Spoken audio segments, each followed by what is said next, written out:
podcast is intended for mature audiences. The views and opinions expressed are those of the panelists and do not reflect in any way those of the podcast partners, sponsors, or affiliates. Enjoy. Hi, this is Michael Buffer, and you're listening to the Voice of the People. Let's get ready for Boxing Voice.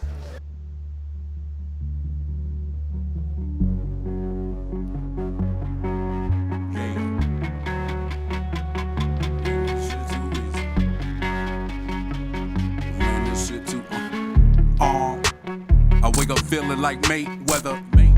They calling me a prospect, but I know I'm way better. Moving up, man, I'm too big for you featherweights. In or out the ring, niggas violate. We demonstrate the city full of them bright lights. I'm always ready on fight night. Speed bagging and pad work. Running miles to my calf hurt. They ask about the place that I grew up. Shit get dejected, man, I'm fresh out the sewer. Swinging like Wilder, split your medulla. Had to make something out of manure. Niggas high ballin', way out the budget. Can't get a fight, competition keep ducking. Forcing me to move up and wait. Put me in the ring with the champ, knock him out, it ain't nothing. We used to get our food with them stamps. Out here running miles when I cram. I'm working hard, put that on guard. I live my life like a champ, yeah.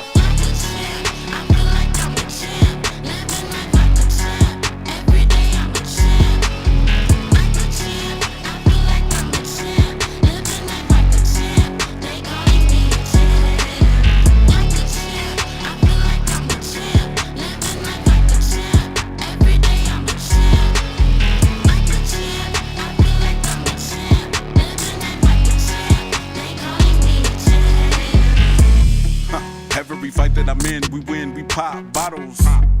Feeling like Mike in his prime, shout out, cuss the motto. I'm locked in, way more focused than last year. Half the sprints, we spawn like 15 rounds, no headgear. Holly Chef on my toes tap. Shannon Briggs, let's go, champ. Glass jaw, stiff jab, knock you down on the flow, Mac. My arms bigger than Bo Mac. I'm a champion and that's no cap. Name a fighter that's even close, niggas have to give me a throwback. Jack Johnson, Sugar Ray, the greatest Ali in his prime. Marvin Hagler, Larry Holmes. We grew up eating scraps, now all we fight for straps. Got my mama out the trap, shit, I live my life like a champ, yeah.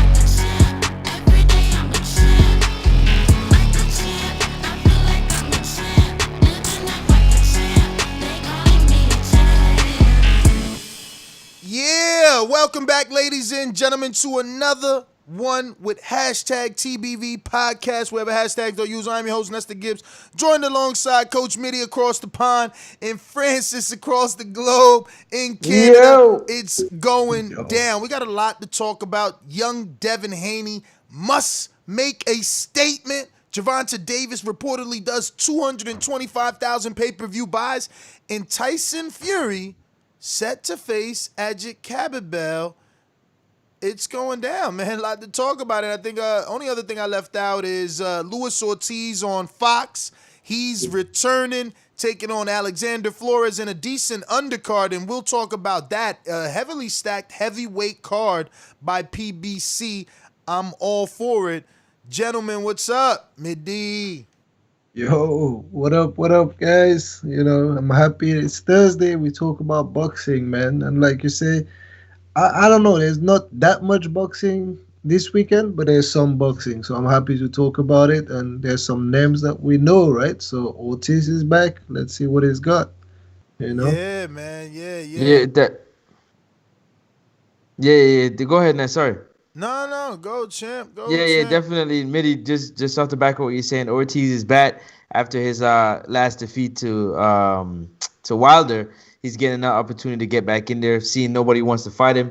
His opponent, Alexander Flores, shout out to him stepping up and giving Ortiz the opportunity to, shake off a little bit of ring rust, haven't been in the ring for a while, and get it going. Also on that same undercard, if I'm not mistaken, or it could be the undercard, I'm not too sure about it. But anyways, we got Ness called it.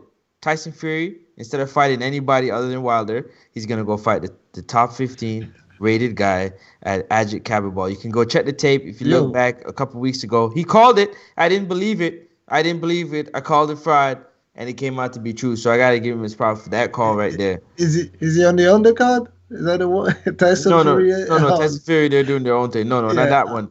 What I was talking I'm about is playing. we had Zhilei Zhang, but I can't remember if he's on the DAZN card He or is it. is. He's on the Yeah, he's Haney on the card. DAZN card. Yeah, this Yeah. weekend is actually a good weekend of boxing, man.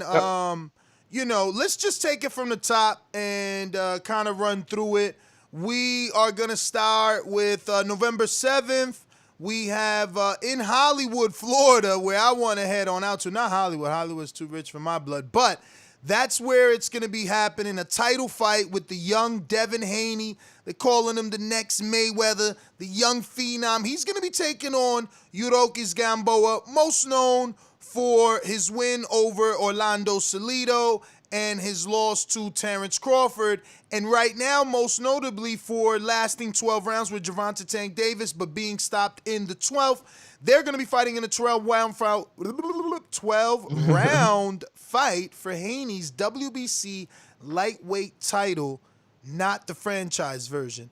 I'm picking Haney. I chose the title. A statement must be made, and that's what I'm expecting from him. I don't want a 12-round boxing. And if I do get it, it's got to look Mayweather-Canelo, because that's why Mayweather got away, because he was levels above. This can't be a fight that is tight if you chose the box. We want you to get him out of here, though. You want to make a statement. We want you to make a statement. Yeah, I mean, like that's right. Like it's time to make a statement, and the timing is perfect. Like especially you had like Teofimo that made some noise, like what 3 weeks ago, and you had Gervonta that had like a spectacular knockout last week. It's your turn, right? So all those names, like I said it, like on a show before, those are the names that at some point leave the politics aside. You want to see those guys mixing it up, right? So. I'm pretty sure everyone is going to pick Haney, and I'm picking Haney too. But it's the fashion in which he does it, and nothing other than a knockout will be good enough. Will give enough credit to his name, right? Especially with like what Teofimo and Tank have done in the last 2 weeks.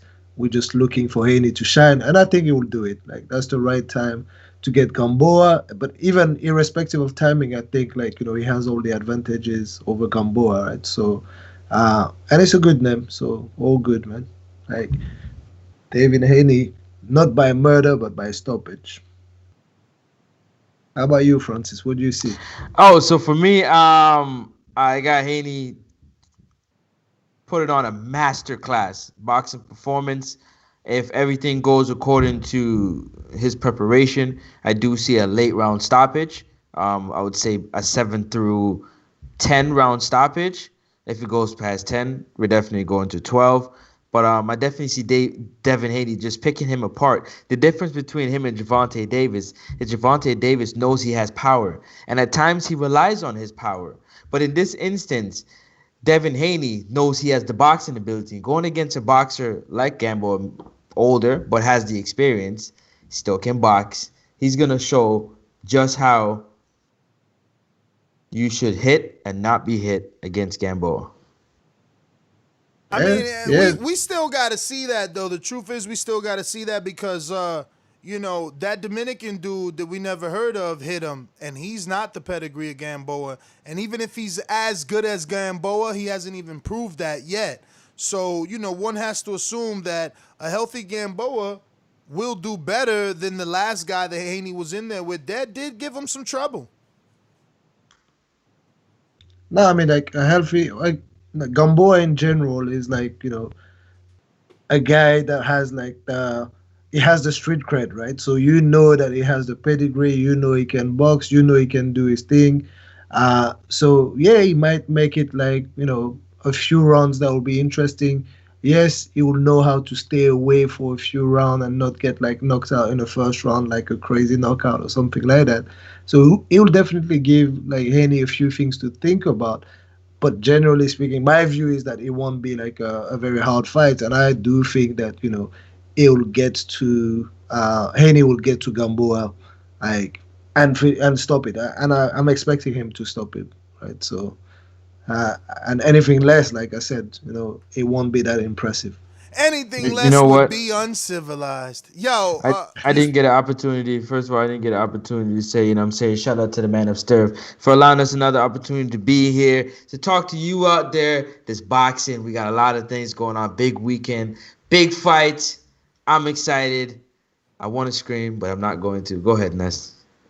I was just going to move on along because, like I said, decent weekend of fights, a lot of decent fights.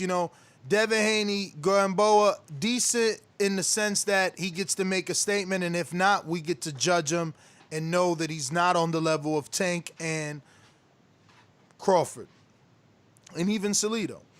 But on the undercard, a heavyweight that I've been excited to see get an opportunity for some time now. Let's just hope it's not too late. He is 36 years old. We're talking about Zhilei Zhang or Zhilei Zhang versus Devin Vargas in a 10-round heavyweight fight. I want to see Zhang knock this dude out. I seen He Devin is going to knock Vargas. him out. I seen Devin Vargas, I believe, versus Victor Bisbal. These dudes were two overweight heavyweights. They looked like they belonged on Border Wars, but they would have beat probably, everybody but me on Border Wars heavyweight division. But you know what I mean? He's got to go. You know what I mean? He's really got to go. And if you want to make a statement, you knock him out because Junior Fa faced him and got the UD. Andy Ruiz faced him and got the KO. Brazil, KO. Journeyman Jason Bergam, KO. Andres Warchek that we only know for testing positive when trying to fight Deontay Wilder. He got the TKO. Kevin Johnson, same thing, TKO. So, listen, we want Zhilei right? to get the knockout. Yeah, and if I'm not mistaken, is that the first fight that Zhilei has? Yes, in a long time. After being signed by Matchroom, right? So now he's part of Matchroom UFC. Yes. First fight on the undercard. Yeah, I mean that's a showcase fight. But it's just read the record of the opponent, man. So he has to knock him out. It's been a year though, Mitty. It's been a year since Zhilei has fought, and it'll be a year on fight night or more. Yeah, I mean with the situation that we're in. We're almost always saying that, right? The guys that haven't had the chance to fight yet on a bubble, every time we talk about a fighter, we say, oh, you know what? It's been a year. So they're all in that same situation. I don't know. I haven't checked box record of his opponent, and that's how bad it is. I didn't even just bother checking. I just picked Zhilei straight away. I say, okay, that's cool. That's a showcase fight. But I'm pretty sure his opponent hasn't boxed either, right? So they must be on the same kind of 1 year kind of layoff, getting back at it. But it's going to be about levels. I mean, if we think that Zhilei is the guy, he needs to knock this guy out. It's crazy because Devin Vargas is saying that he hasn't fought since January 2018, and it just feels like we've seen him sooner than that. I remember that top-ranked fight. That must be okay. I read it wrong. It's January 18th, 2020. Because I felt like that was almost a bubble fight, but I guess it was right before the bubble. But yeah, he fought Victor Bisbal. He should get knocked out. If he doesn't get knocked out, then it's kind of an indictment on Zhilei. So I'm going Zhilei by knockout in this 10-round heavyweight fight. Francis, the praying mantis. Put me down for knockout, Zhilei. All right, moving on to another big-time heavyweight. Filip Hrgovic is going to be taking on another top-ranked fighter. I want to give credit to DAZN for picking up both of these top-ranked B-sides. They were on ESPN. They got the ESPN clout. Devin Vargas actually got the win where Rydell Booker did not. But Booker will be taking on Hergovich, and I believe he's been knowing about this fight. I remember when we interviewed him, he said he had sponsors now and he was going to be able to train now. Now, that was a long time ago. I think that was pre-pandemic. Has anything changed? I don't know. What sort of test does he present for Hergovich? We'll have to wait and see. This being said, Hergovich took a lot of right hands from his last opponent. What I thought was, skill that was supposed to be levels above. I believe the hype, and I'm Googling him right now just to give you the name exactly of the culprit that landed so many shots on him with the right hand. Oh, that was Molina. So since then he's had one. Since then he's had one in his home country somewhere, and that was September 26th. But it was Eric Molina that landed a lot of right hands, and Molina was throwing those right hands out of fear. He was afraid. You can tell he's always gets a little panicky in the ring, and he still was landing them shit. So someone who isn't afraid probably will turn those things over a little bit better, and then we get to see if Hergovich has a chin or not. Not saying anyone's going to stop him because they land some shots the way that Molina did. Just saying he showed his own fair share of vulnerability. Still picking him by decision. All right, I'm picking him by stoppage. Like you mentioned it, like, the problem is, like you said, Molina had the fear, right? And the fear is there for a reason. You throw those shot out of fear or desperation when you are feeling something that you don't really like, and you don't really have like a game plan except from let me throw to keep someone away. We've seen that a little bit with Santa Cruz, right? When he felt the power of Tank, he was just trying to get like Tank away from him, and he got knocked out, right? So I'm going with that, and yeah, I don't think like the opponent is good enough to challenge Hergovich in that way. Now, when Hergovich steps up like a few levels, then yeah, that might be a different story. But like Molina is like a different proposition. He's at least he's been at that level with like top guys, right? So yeah, I'm going for Hergovich by stoppage. Yeah, Hergovich is the one that's touted as, next in line. If I'm not mistaken, he's a Sunderland Brothers promoted fighter. And they're they're big on their heavyweights, and they're pushing him forward. That's why Alan Babbage has bad blood, but they say, who's Alan Babbage? We don't know no Alan Babbage. He's not at the level of a Hergovich based on the way they're pushing him. So I expect him to get a knockout. I expect this to be like a fed situation. Like they know Rydell doesn't stand a chance against the hard punching Hergovich, and it's what did they say? The lamb to the sheep to the slaughter. Something like that. Next. Well, just for clarification and facts for those out there looking to make some, parlays, Rydell Booker hasn't fought in a year. It'll be 2 days shy of a year on the night of the fight with Hergovich, who is heavily touted and also co-promoted with Sutherland and Matchroom USA or just Matchroom. We got on the next card in Los Angeles. I never even flipped it to this. Oh, well, all right, now we're done with Matchrooms. On the next PBC card, we have the return of Luis Ortiz. King Kong is back. Alexander Flores is an unknown. He's got a great picture where he looks the part, but that doesn't mean anything. Hopefully, Ortiz doesn't dookie the bed and gives us a stinker 12-rounder like with Travis Kaufman. I want to see this guy who's allegedly feared by so many other heavyweights to actually look like he's feared by other heavyweights. I am not calling a knockout. I am calling for a knockout so that he can get back into that realm of being feared and spoken of with bigger names. So Luis Ortiz by knockout in this 10-round heavyweight fight, the return of King Kong.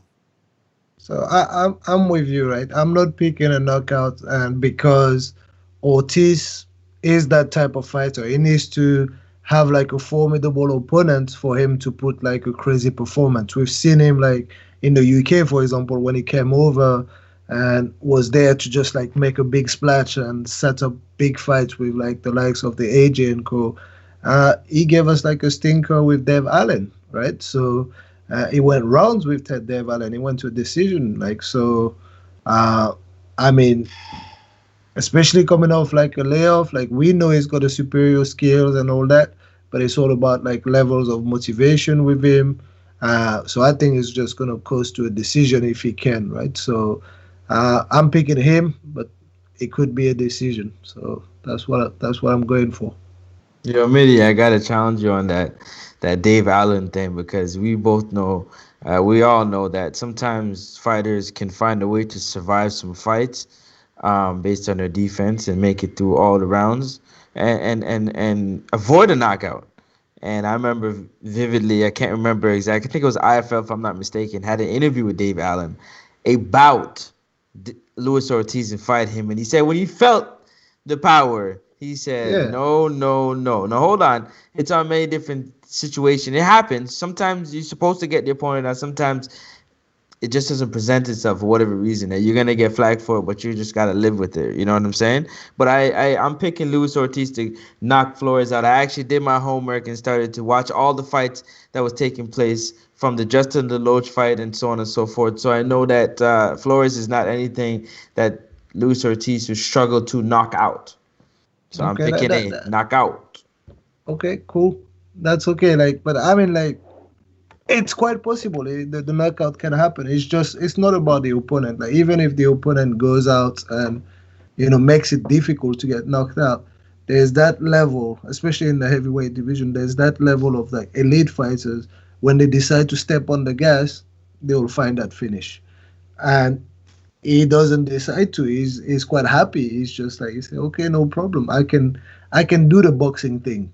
I can box for 10, 12 rounds, no problem, and pick up like a win. Do I have to go in there and just look for you and just like, try to push for the knockout? No, it doesn't have to. Like, so, and I think that's what it is. Like in what I've seen in Ortiz, is quite comfortable just picking up the win by decision. And that's might be what we see on Saturday. I hope not. I'll be happy if we see the knockout. But hey, man, that's what he showed me in the past at least twice. So. Definitely. Well, real quick, want to go ahead and shout out one of our sponsors, Big Rig Trucking Agency. For anybody in the Philadelphia, New York City, Pennsylvania, and Connecticut, and even Ohio area, if you have a big rig and you're looking for a competitive insurance quote, hit up Big Rig Trucking Agency, our Border Wars sponsor. So we're going to go ahead and get to the undercard. And I like, again, what both of these promoters are doing. You got Matchroom giving you, two heavyweights with Zhilei Zhang and Filip Hrgovic on the undercard and with their respective opponents. And here is PBC making this one an all-out heavyweight affair. And we'll get to the rest of the young men on this card. But Frank Sanchez, the Eddie Reynoso-trained Cuban heavyweight, biggest win on the resume is the guy that knocked out AJ in sparring. What's his name? Just before the Ruiz fight fight with Ruiz. The rumor he allegedly knocked him out. Come on, yeah, guys. Like the short white guy, right? Yeah, like from Philly. Guy. Whatever. We know him. His name is Joey DeVelco. Now Yeah, he's I'm so facing sorry. I've been saying it, but I was on mute. Joey DeVeco. I've been saying it. I realized I was on mute. Joey DeVeco is who he's most known for. So now check what's going on here. He's going to be facing the Carlos Negron killer. Remember, Negron was stopped the other day in a tune-up by Brian Howard. Brian knocked him out, so he earned himself the graduation ticket to Frank Sanchez, the more popular fighter, undefeated, which if Brian gets a win over him, I mean, you can start talking eliminators or some shit. Somebody's going to be signing them. Real quick, super chat from Ronald Finkley, who says, nothing much, just a pile of poop with a face on it. So, the emoji, the poop emoji. I guess he means this card is shit. But anyway, I'm picking Frank Sanchez. I don't know. I mean, look, I want to hope he can knock out a Brian Howard. But he didn't knock out DeVeco, so I don't know. Again, I'm calling for a knockout. Does he do it? I don't know. Yeah, I'm going with Sanchez too, and I don't know about the knockout either.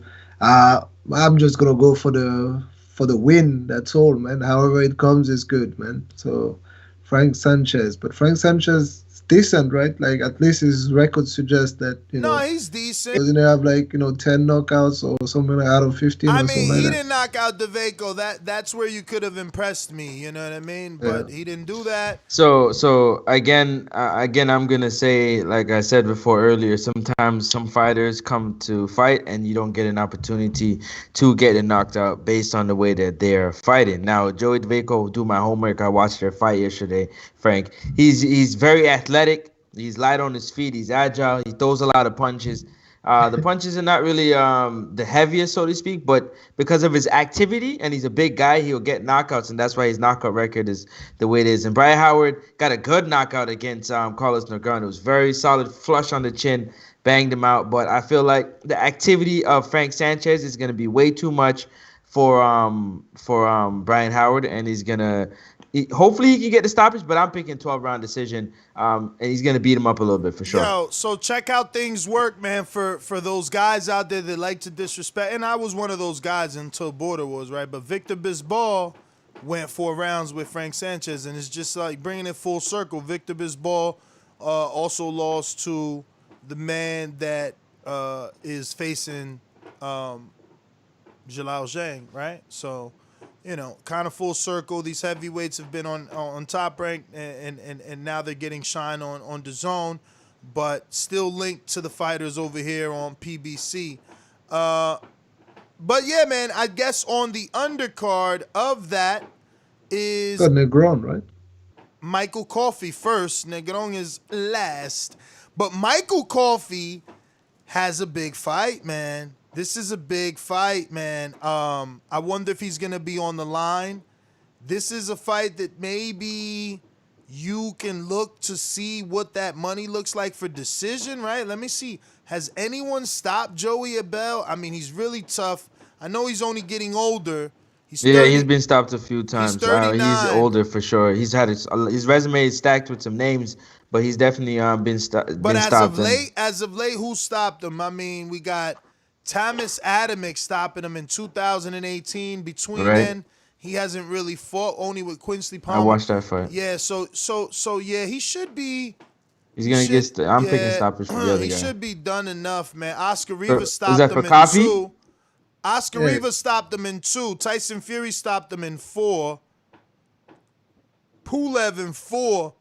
Yeah, I believe Coffee gonna stop him, man. Yeah, but all those guys have more experience. See, Frez took 9 rounds. I don't know. Maybe he gets the stoppage. Coffee's big.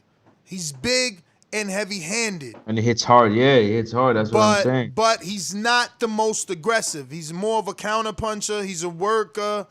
I don't know. I don't know. This is a very high level.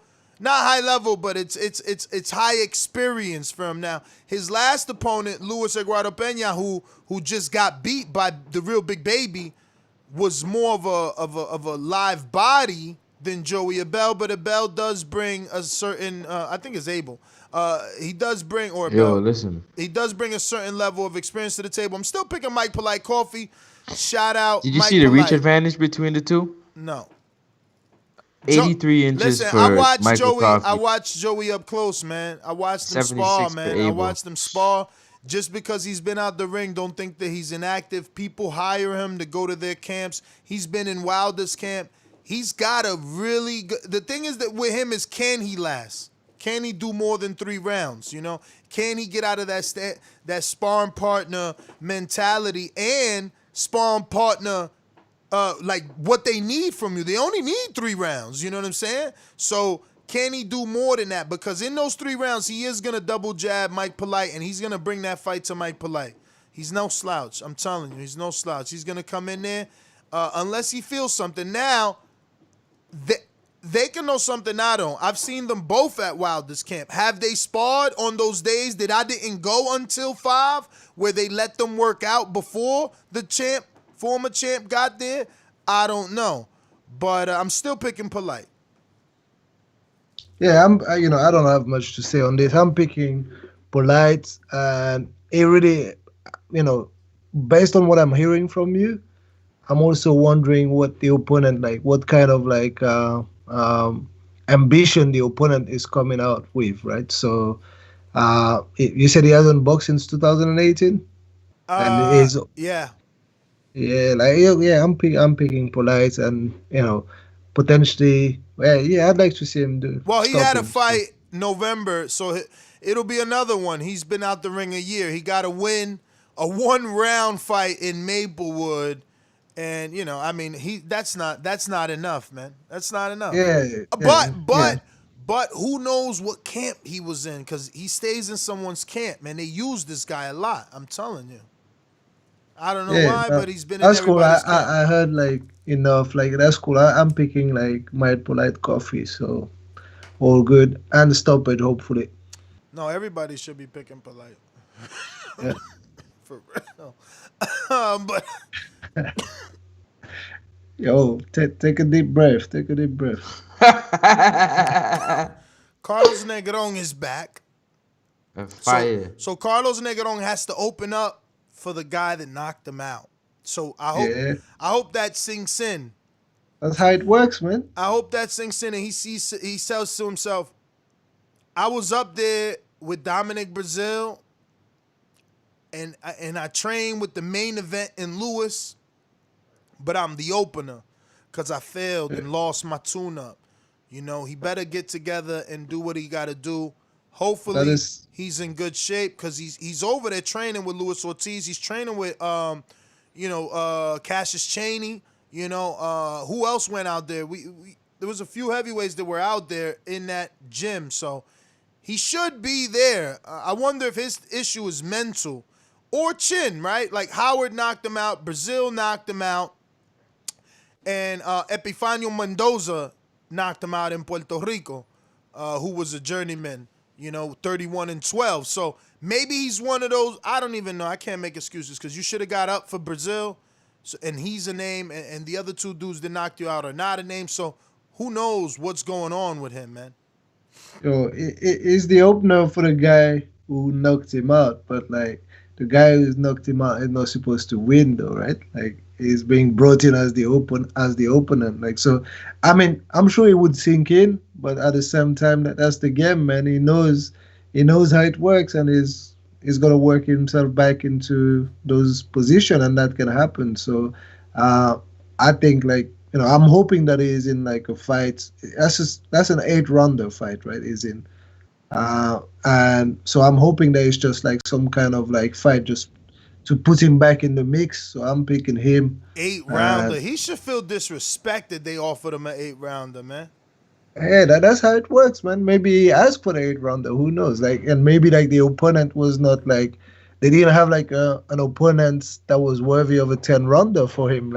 So it's either you get busy or you just wait for another card and you get shelved again, right? So you'd rather get the rounds, man. I don't know, man. I know you said that that Howard is being brought in as a B-side, but the truth of the matter is, if Negron wins, Negron versus Frank Sanchez is a bigger fight than Howard versus Sanchez. So he still dookied the bed. He Ronald Finkley poop face emoji dookied the bed because it's he could have been in a more decent fight at least. I mean on the low end, $175,000 fight for him maybe at his level. Frank is no slouch. He could have got some money for that fight, and he dropped the ball. Now they're both in low budget fights, right? Howard's still being brought in as a B-side. He's not gonna get paid what Carlos would have got paid. No, but the thing Carlos, I feel like Carlos has the opportunity, or at least has the potential to get in a bigger fight right after. The next one could be a bigger fight, could be another 10, 12 rounder with with a name, right? Yeah. Again, being brought in as maybe the B side, but just on name value alone, Carlos is just taking a fight because maybe a stay busy or just get back fight before you get to the next thing. So I don't think it's be too hung up on, oh shit, I'm opening up for the guy that knocked me out and stuff like that. He's not losing the opportunity in the future, I don't think so. Especially his name alone, right? you say Carlos Negron, and then the fights will be, oh, yeah, I've seen him before. Yeah, he can be a decent B-side. So he's going to have another chance to dance with those guys, man. Yo, is Carlos Negron the Puerto Rican version of David Price? Or does he need a few more knockouts? How many times has Price been knocked down? I want to say 4, but like, okay, so maybe Negron knocking on the door right there with 3, man. And it's like you said, those names are known. People are going to keep using those names. Like if you give Polite Coffie after Abell, Negron, I'm happy. As a Polite fan, I like that fight for Polite. Negron, that's a name. He keeps building, And then if you give him David Price, I like that fight. He's a name. He keeps building. So, but it's just unfortunate that he's become the Puerto Rican version of David Price. But moving on. Hold on. Before you move on, public service announcement. You can't get away from it. You know who it is. It's Francis with the public service announcement. Thank you all for supporting TBV. We really appreciate it. Every day, every night, every time we go live, you take your time out of your day, whether you're at work, whether you're at home, whatever it is that you're doing. You give us an ear and your eyes, and we appreciate you very, very much. Also, we want to give a shout out to our sponsors that are sponsoring our next major event that we're doing, Border Wars 9, December 5th in Texas.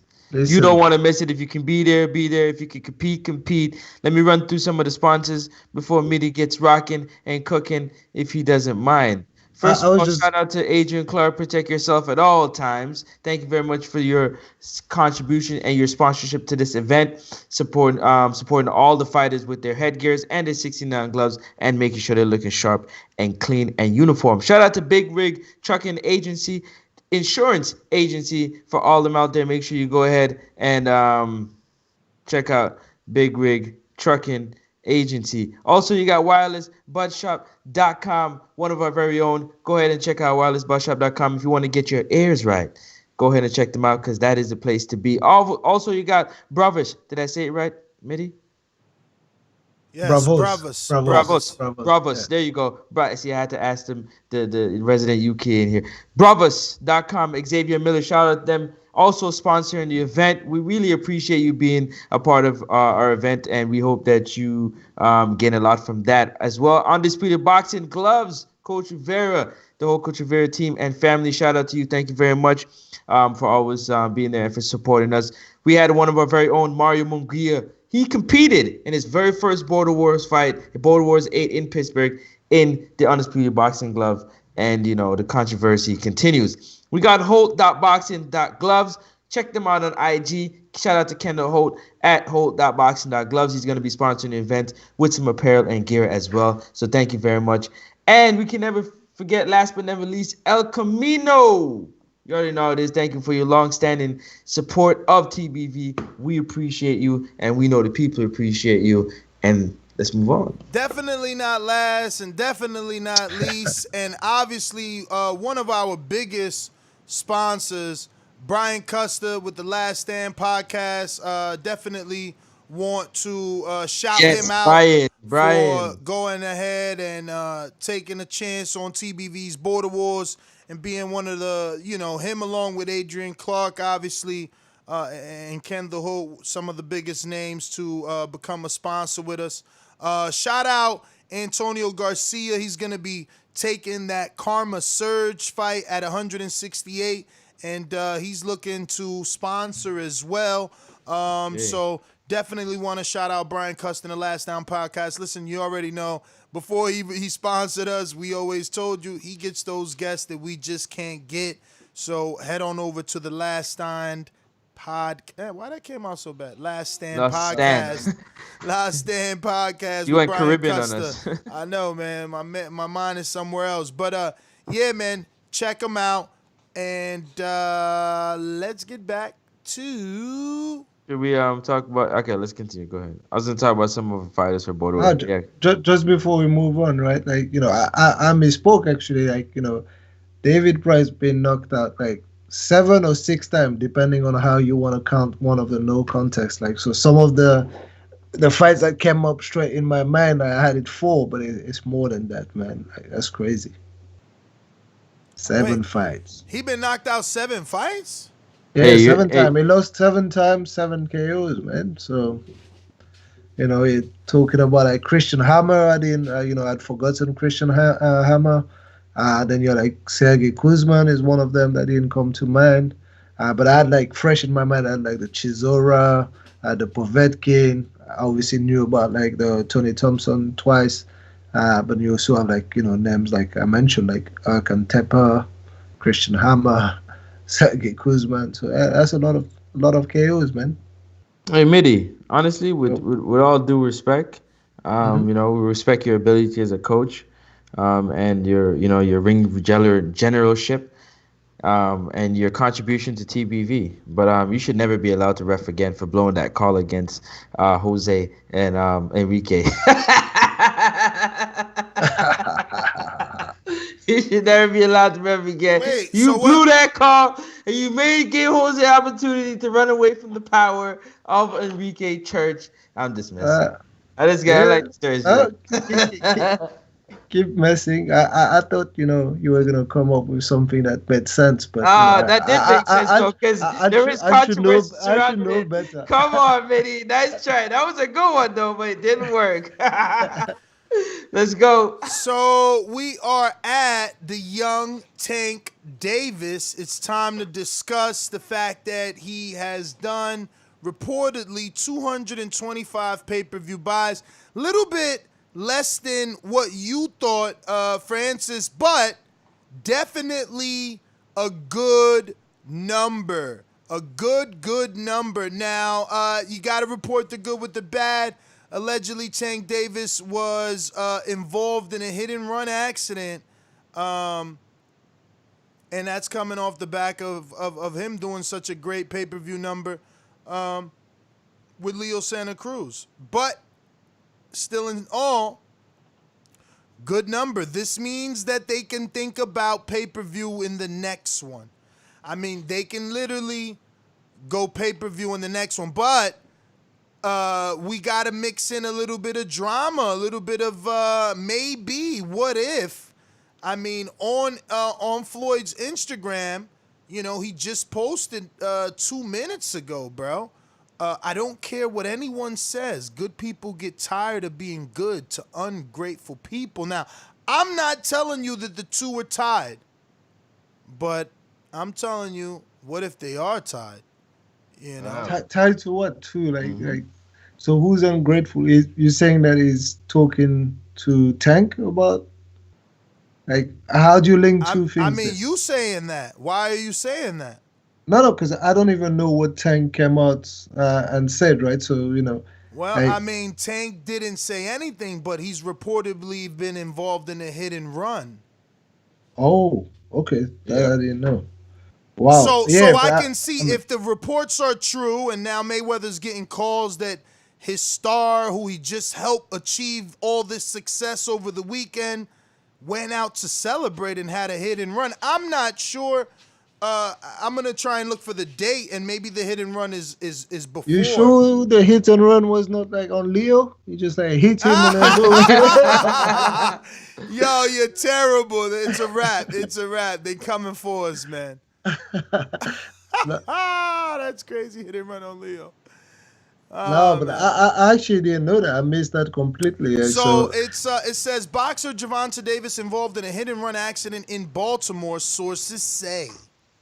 Wow. So the accident happened around 1:53 a.m. Thursday at the intersection of Washington Boulevard and Martin Luther King Boulevard.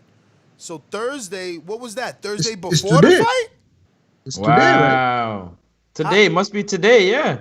Oh, that was today. Yeah, it must be today, yeah. Yeah, because this is reported an hour ago at 6:30. It must have been like last night. What time did you say? Like 1:53. It must have been like 1:53 a.m. Wednesday night. So it's Wednesday night. Yeah, Wednesday night partying. So that message from Floyd could really be it. They got a little news clip here. Let me see. In a crash in Baltimore. It happened overnight at the intersection of Washington and Martin Luther King Boulevards. Sources tell WJZ Davis was driving a car that went through a red light and struck another car before leaving the scene. Let's pause it there, not to get flagged, but whoa, boxers and cars, man. Damn. Why? Red light, hit another car, fled the scene. Back to the clip. Several passengers in the struck car had minor injuries, and one was taken to a hospital for treatment. WJZ will have much more on this development. Well, I don't know. Now, I'm just being this is my job, to stir the pot. So I'm saying, is this from Floyd tied to that? That's what I'm asking you. It must be. And I'll screen share that as well. Obviously it can't really do that great a job because it's a little bit, but whatever, I'm trying. It makes sense. I think it must be, right? You have to link the two, and I didn't know, but now that you say it, I'm linking the two for sure. And I guess like he's just talking about the advice that he gave Tank, right? Saying that, hey, move to Vegas and put your career first and all that. But I don't know, man. I don't know if you can be necessarily that harsh, because what you want him to do, not to go and party, not to go and celebrate his wins and all that. It's difficult for a young guy. Now, it's not that he don't want you to do that. He just wants you to do it without getting in trouble, without getting in the news. Yeah, it's hard, though. It's hard. Like, hey, think about it. How old is Tank? Like 21, 22? 25. I mean, get a Maybach. Get a Maybach and have someone drive you, man. That's true. I mean, we keep saying that, but hey, Errol Spence had to get like an accident to realize those things, but right? learn from his mistakes. Everyone, learn from those mistakes, Mitty. But hold on, It's not as easy, though. But Mitty, the real question is, why you running the red light though? Hey, what you think he was like not intoxicated or something? He probably drunk alcohol. I don't know, man. You got fast cars. You got like I don't think he just decided, there's a red light here. I'm gonna run it. Like Mike you Tyson got used fast to do that, cars. so I don't know. You know or what? Like do that for what? Just to prove he's a bad man? No shit, he had just interviews of him saying, I should just run red lights. Like, yeah, then that's like an issue in his head. Like, what if something comes in the other side, man? Like, exactly. So it's a danger, right? I mean, it's also he back in his city. He probably don't want to be at the red. He probably don't want to be at the red light too long. Right. But listen, I don't know, a lot man, of but, speculation. those speculation. are young people, right? So yeah, man. Yeah, those are young people. We all been like that age. We all been partying and all that. I'm not saying, but we had never been in their situation. We never had like that kind of money. We never had like those toys that they have. We never had the attention that they have on them, and it plays on you. So yes, you have to have like good people surrounding you, and you have to try to help them. But like you also need to know that those kind of things can happen, man. It's unfortunate, but you can't just. I mean, you can blame him, but you can't just like. You have to put things in perspective. That's what I'm saying. Like young kids will do silly things, man. The good part about the report is that Tank did 225 pay-per-view buys, reportedly, probably a little bit more. So, with that being said, and assuming that Floyd's Instagram message has nothing to do with this, and he's not mad at Tank, who do you see Tank's next fight being pay-per-view? Because I'm calling next fight pay-per-view simply because these numbers are so good. Why go back to television? On television, you're doing 600,000 buys. You might as well make money for those 600. Yeah. Yep. I agree. I think his next fight will be pay-per-view too. Like, they know what's going on. They know what he did. It's Ryan Garcia. Come on. I would love that. That would be good. That's going to be the next huge pay-per-view. It's going to be a massive pay-per-view. That's not it. Do you think it's easy to make, though? No, not even that it's easy. Just business sense, it doesn't make it right at the moment, simply because he only did 225. You go and capitalize off that with someone else, someone a little lesser than Orion, but they can still bring in the numbers, like a Abner Mares, like a Joseph Diaz Jr., former Olympian, current IBF champion. It'll be a unification.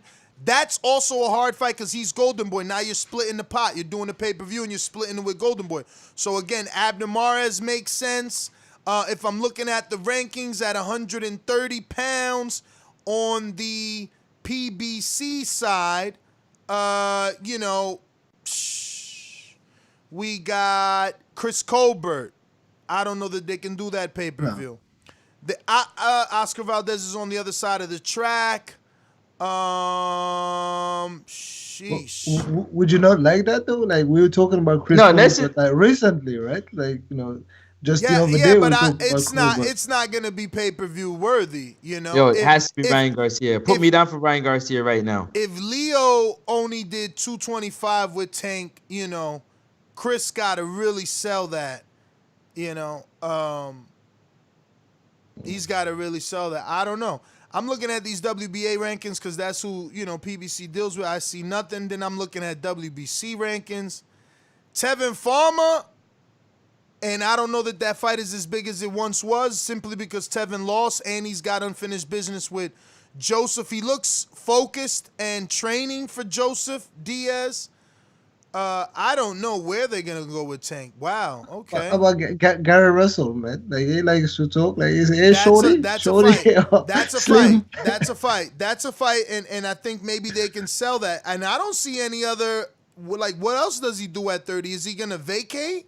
Because Oscar Valdez is with Top Rank. Shakur is with Top Rank. Frampton is with Top Rank. Herring is with Top Rank. Joseph Diaz is with Golden Boy. Burchell is with Top Rank. Like, who's really out there for him? Even Farmer is with DAZN. Alvarado, Renee, he's also with Golden Boy, I believe. Masayusi is with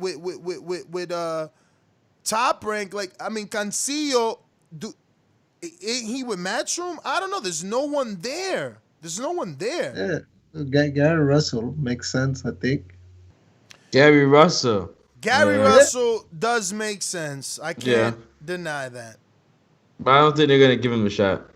Why not? I think that does big numbers too. I think it does big numbers locally when they put it in any area in that DMV, and I think it'll do good numbers because they'll sell it. He fought in ATL, right? He'll bring the aggressive Tank out, the one that you see in videos, you know, yanking your arm down, telling you not to hold them because Tevin Farmer's within his presence. That's the Tank that you need to sell this Gary Russell fight. But look, that's about it in terms of Russell. Those are my final thoughts on that, and then we could get on to any other news and notes that we got before we open up these phone lines. Not much out there. Oh, how about like the fights like that just happened? Like, so we had like the Lodge versus, oh yeah, you like, want to review those? I mean, I didn't watch it. Like, I missed the fight, but I know that the Lodge lost by stoppage, and that brings me on to the topic of the Pick'em list anyway, right? So the Pick'em League. Remember, we started November. November is a fresh month. If you want to be part of the Pick'em list, join Patreon. You'll have access to the poll, and you can just take your picks. But if you want to be in a pro league, remember, time to join now. Like, so $5 a week will get you in the pro league. This month is $20. So if you want to pay your whole $20, like to have your 4 months accounted for, do so. But you have to cash up next to be part of the pro league, and the winner of the pro league gets like a special prize at the end of the month. So make sure you get it in. That's just a reminder for everyone. But yeah, like, did you guys, any of you, like, catch the Lodge fights? Or I did, and Francis too. He just don't want to talk about it because he lost that bread. Yeah, I'm tight, man, because I did my homework, like I said, watching all these fights and looking at Elemantos, if I'm saying his name correctly, I'm probably butchering it, and Justin Deloach, he looks like a good fighter. Didn't look like he had decent power, but not great power to stoppage. He's a workhorse, and I felt like Deloach had a great stoppage in his last fight. You know what I mean? He showed good punching power and good skill, but just watching the fight, man, he just never stopped. Elemantos just never stopped coming, and he worked that body. Boy, did he work that body. Beautiful work. Yeah.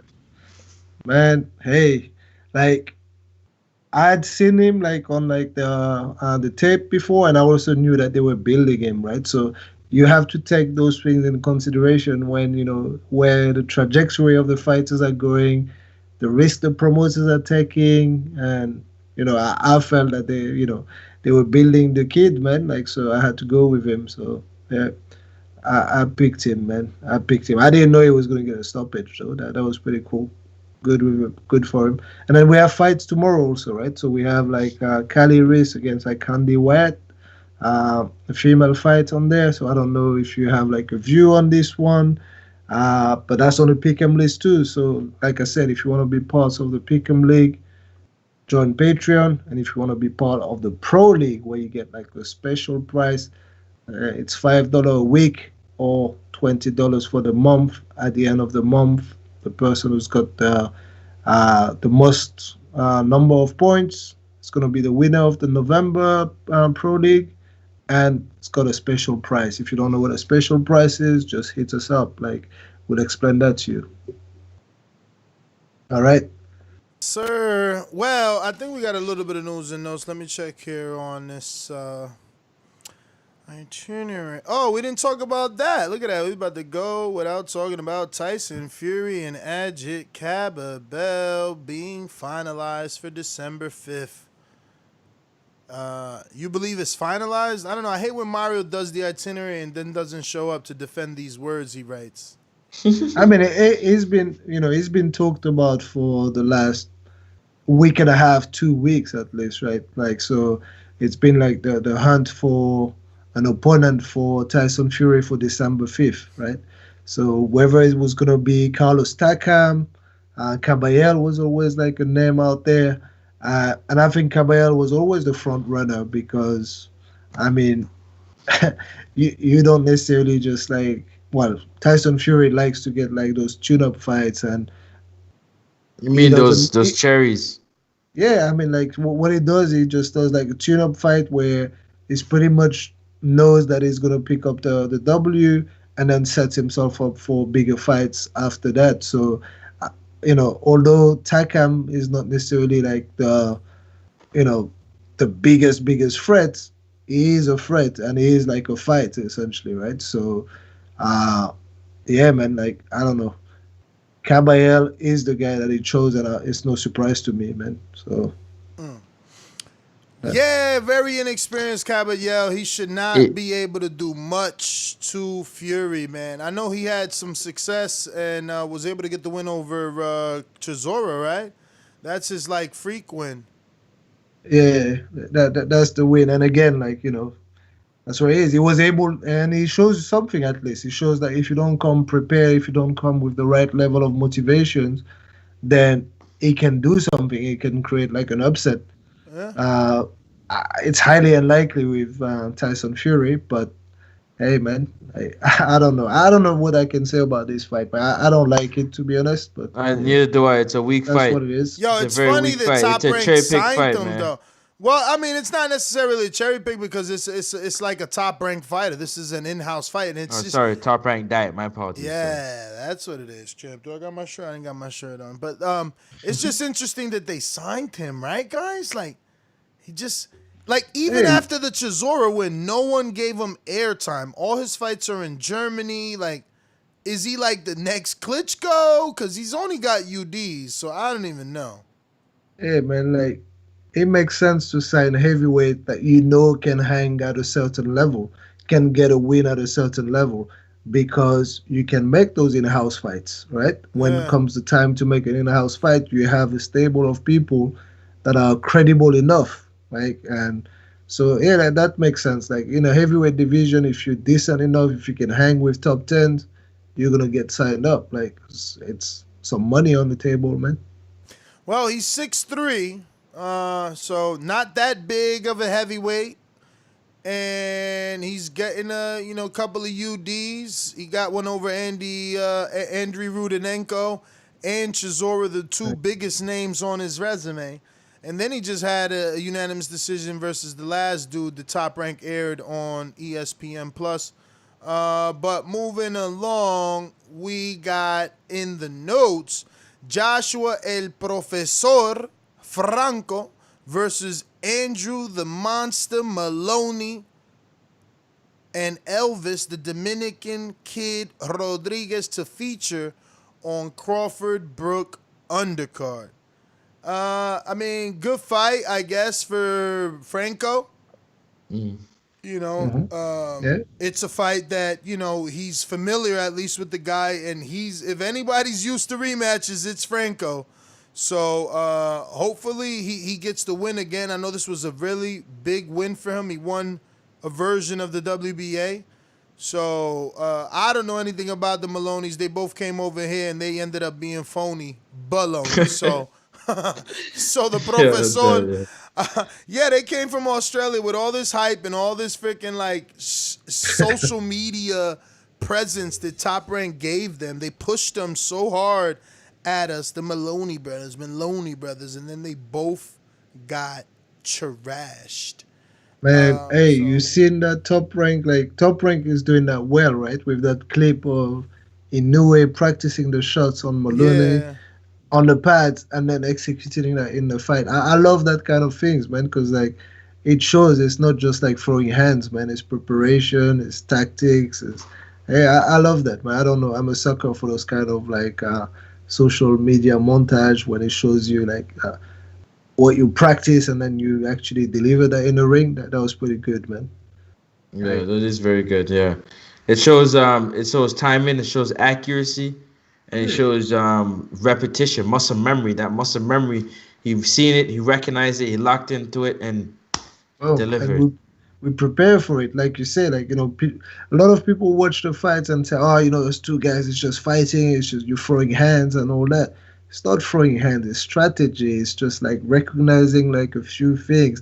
It's like setting up certain shots, working through them like in practice, repeating them. And when that happens, it's beautiful, man. And whenever we can show those kind of things over and over again, let's do that, because it's just like, you know, it's bigging up boxing, man. Not just being like people just going at it with no purpose, man. Like, so. Damn, Crawford's fighting in 10 days, guys. Oh my goodness. Why you sad, saying it like bro. that? It's because like you don't feel the build up like that? You don't feel the excitement on your side? Hell no, bro. The fact, you know, I seen the other day that Brook was in Jorge Caputillo's gym, man. Yeah, I've seen that on your feed actually. So is he actually gonna work his corner for the fight? I don't know, man. But you know how it is. Jorge is one of those pre-existing COVID-free gyms and trainers. So he works those corners for ESPN and stuff like that. So I don't know what's going on, if he's just helping or whatever. But Stonebone, he's got a deal. Yeah, he's got a deal. He's got a link with them, because like I remember when Fury needed like a cut man. Didn't he do? Was he not a cut man on the Berlin fight? Definitely was. Yeah. So sorry, I go carry on, but like, you know, it's interesting. I like that, man. Nah, man. I like what Stonebone, he hit me up on a Shakur thing, where Shakur's like one of the only top fighters that you could call on, and he'll be ready in 5 weeks' notice. So I don't know, because the next post on Shakur's stream, I think, was like an indication of a possible Valdez fight, if I ain't mistaken. And I know Valdez's opponent, Burchell, tested positive and pulled out. Let me double check this again. So that's Shakur. Yeah, this Shakur's story. So the next post is like, someone put together the tweet with Oscar Valdez and Shakur, where Shakur said, yo, Oscar Valdez, I can step in for the Burchell December 12th fight. So what's 5 weeks from today? Is it the 12th? It sounds like it, because like what, we're the 7th on Saturday, right? So that's 12. Yeah, it is the 12. Yeah. So then at the bottom he put, "Be careful what you wish for, you might get it," at Shakur. So I don't know if Oscar Valdez tweeted this, then Rondell. Let me check this. I mean, I don't know. The point is, can we be getting Valdez Shakur? It'll be about time, you know. I mean, yeah, it'd be interesting, but I don't know. I don't know if that's good for Valdez, man. That's like, I got Shakur in this one, and I don't think if it's smart. I don't know. I don't think it's smart on Valdez's part to just. Yeah, he's gonna get stopped. Shakur. Valdez will get stopped by Shakur. Damn. And I'm not taking no debate. I'll take your money. You want to bet? Tell us how you really feel. No debate whatsoever. Right? We have to say yes. No, I'm saying yes. I'm saying yes. All right. All right. Yeah, no. But like I was asking, earlier, like on the Crawford's build up on your side, because like for us, like I don't know, I don't feel the build up at all, right? So there's not much like pressure on like Brook going over the pond and then just taking on like a formidable opponent or all that. I know it's not on Sky and everything, but I don't know, man. I don't feel the build up for that fight. It crept in on us like without feeling that it's actually in 10 days, man. What the Bud fight? Yeah. Man, you know they only promote Bud 7 days out. Fight week. All right. You know that. Same thing happened with the Velasquez fight, man.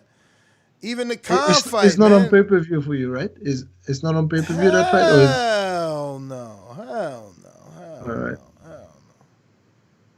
Yo, the crazy part is it's so poorly promoted that we've seen nothing of Brook training except from what's on his IG.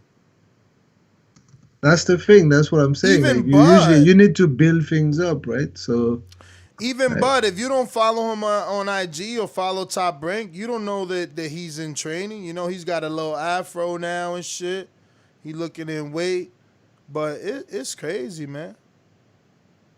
yeah, it's a shame because I think it'll be a good fight for at least a few rounds, right? So It'll be a good fight for a few rounds. I like that. yeah, I think it will, man. I really think it will. It will be interesting for a few rounds, and then I think Bud will take over. But yeah, man. Yeah. Saying kind of like your fight with Elias, huh? Interested for a few rounds and you take over. I see you, Mitty. I see you, Mitty. I see you, though, Mitty. I'd like to say that. I seen Elias touch you up with a couple right hands too, but we go really that, Boy, shout out to Border Wars, man. I'm amped. I'm excited. Yo, I mean, that's basically it, gentlemen. We might as well go out to the calls. There's no more news and notes, right? Let me see what else they did. Chizora's eager to fight White after the Povetkin fight falls through. Good or bad decision, Mitty? Is it too soon? Yeah, bad decision for me. Bad decision all around, like both for White because there's nothing in there, right? So they had two good fights. They had like decisive result at the end of the second one. So that really does nothing for him. And for Chisora, I just don't think it's nothing else but like a money grab. And you can't hate on a guy trying to make his money. But at the same time, like I can never like advise someone just to go into a fight 2 or 3 weeks after being in a competitive high level fight, right? So you have a lot of things. Like first of all, after you finish a fight, there's a lot of things that run through your body. Like you still have like a lot of like energy, adrenaline. You have like a week where you'll do nothing, and there's still like a lot of emotion going through you. Like, and so you have to take the rest properly, and then get ready to go through it all over again in a space of 2 weeks. Now that makes no sense, except from going and picking up a check. And so that makes no sense for Chisora from the point of view of trying to get a W, and it makes no sense from White for the point of view of doing something that makes sense, like getting an opponent last minute that might be giving you like 3 or 4 crazy rounds, and then you'll get the fan complaining about it, saying like, oh, you're recycling all opponents, someone that you beat twice and all that. That fight does nothing for him. So you gotta think. Okay, go ahead. Sorry. No, that's it. Like I gotta disagree with you a little bit, Mitty, and I don't want to seem like we coming to blows tonight, but that's why I could disagree with you a little bit because Derek Chisora said it many times before that he's a prize fighter. So he doesn't really care about winning or losses. He just wants to fight, collect his check, and go home. So for him, yeah, he'd like to collect that payday against Dillian White and to see if he can boost his ego and either get a win or go 12 rounds with Dylan White, since he just did it with Alexander Usyk, who was supposed to be on the pound for pound list, touted highly, whatever. So he's feeling good about himself wanting to take this fight on 22 days for sure. But that's going to be to his demise because Dylan White's head is in a different place right now. And it's just going to carry on from the rounds from before. So that's where I disagree with you in terms of Derek not taking it as like getting a big check. And I think he's all for that. He's all for that. That's why I felt like Usyk should have stopped him, because at some point in the fight, he felt like, I did my job. Those pacemakers that run in track and field, they run, set the pace, and then that's it. It's like that, I set the pace, okay, take over Usyk, but he just never did.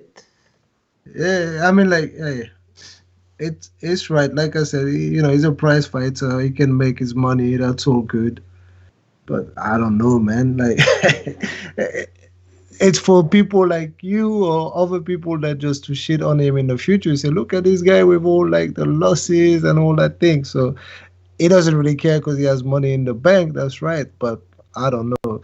Like that fight makes no sense to me, except, like I said, a money grab, and we don't want to see that. Well, hey, Mitty, I got a question to ask you, Mitty. You're on number 1 on the pound for pound list. And I want to know, as Ness being, I think he's number 3 and number 2 on the pound for pound list. No disrespect. I want to know you're on the Border Wars pound for pound list for those who are listening. What is your take on fighters and their inactivity and still being a part of the pound for pound list?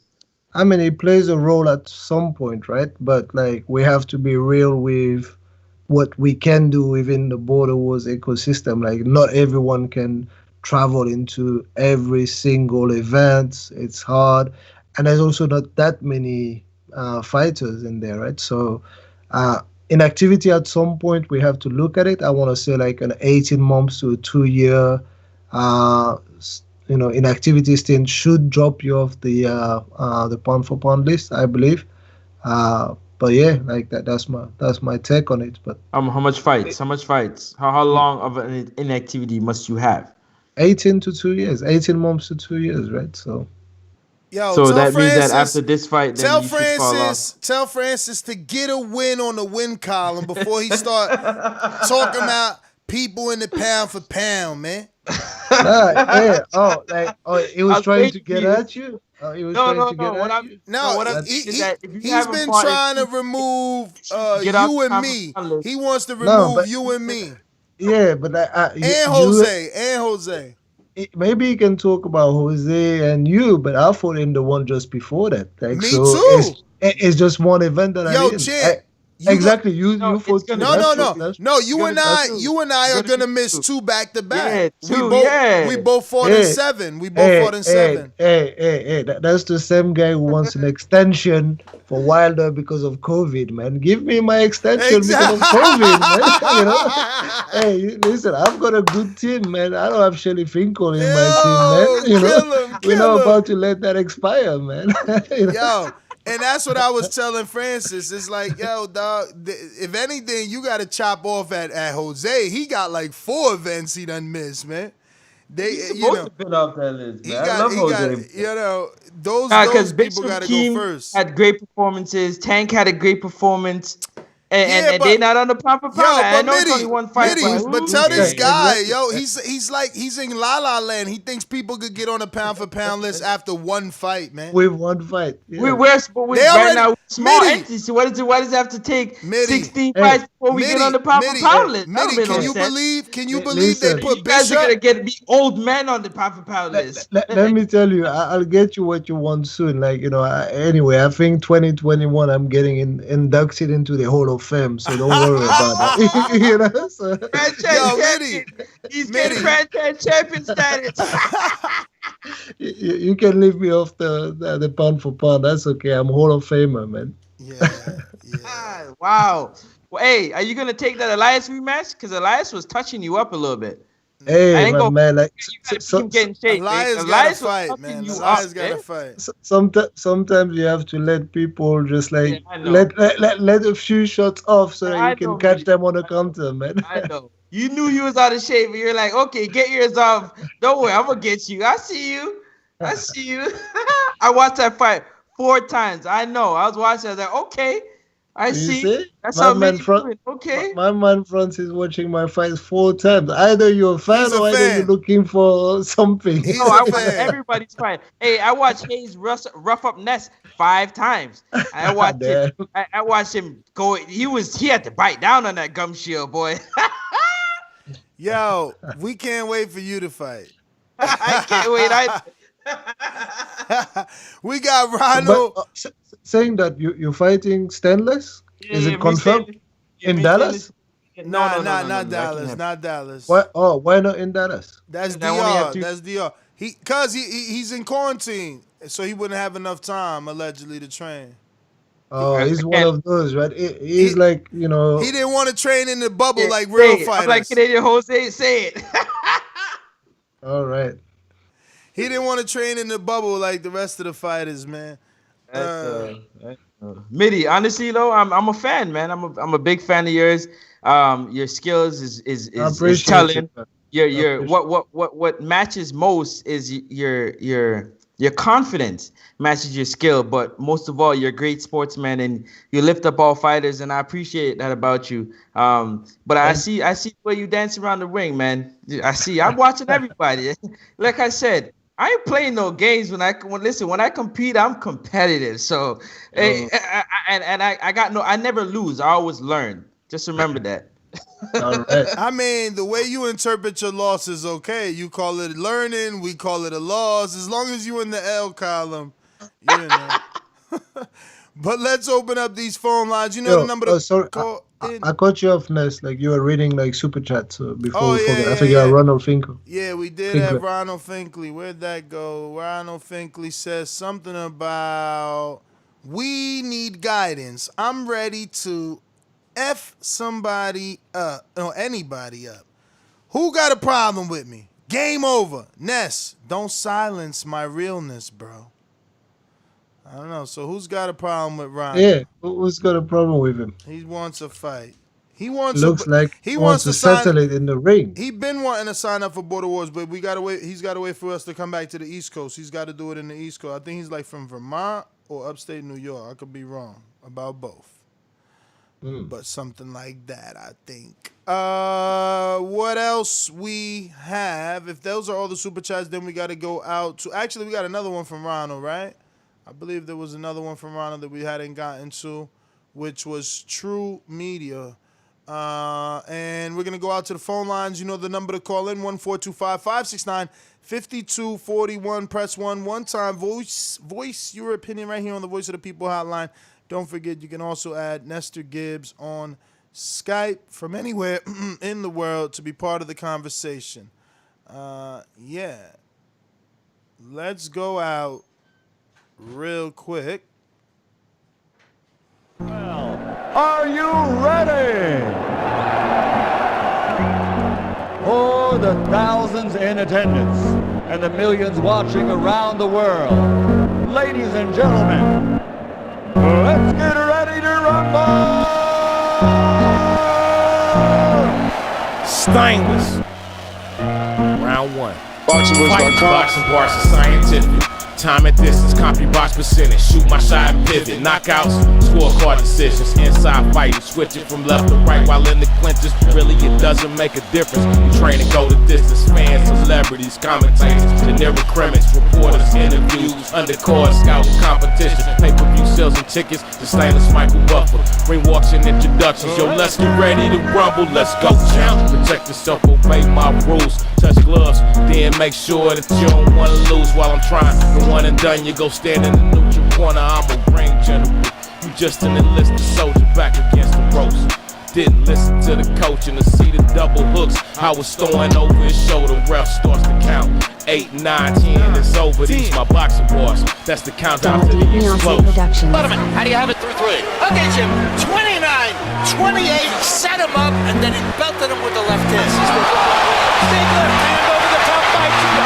He believes he's got the rubber. Told me, man, they don't know shit about boxing. This is what we train for. What I taught you, they work hard, you work harder. You train so when you bang, you aim and hit the target. Ain't about who's strong, nah. It's only who's smartest. You a ring general. That kid ain't even a sergeant. Remember what I taught you. stick to do and move around the corner. Final warning, seconds out, don't be reckless now. Mama told you you a special child, go be special now. School any dude who choose to come and test us out. Learn a lesson how stainless don't mess around. The technician, tech spitting, short shooting, professional. Ring name is rocket fuel. Last minute, 11th round. Skills in my possession can turn into a weapon. Lateral movement pressure, punch placement to shush the crowd. Again he's down, corner about to get the towel. What was I now? All your fans, you let them down. Unbelievable! Richard Steele stopped the fight with fewer than 5 seconds to go. The last round is the only round that you can be saved by the bell. Had the judges had Taylor ahead on the scorecards. Love that effective aggressiveness.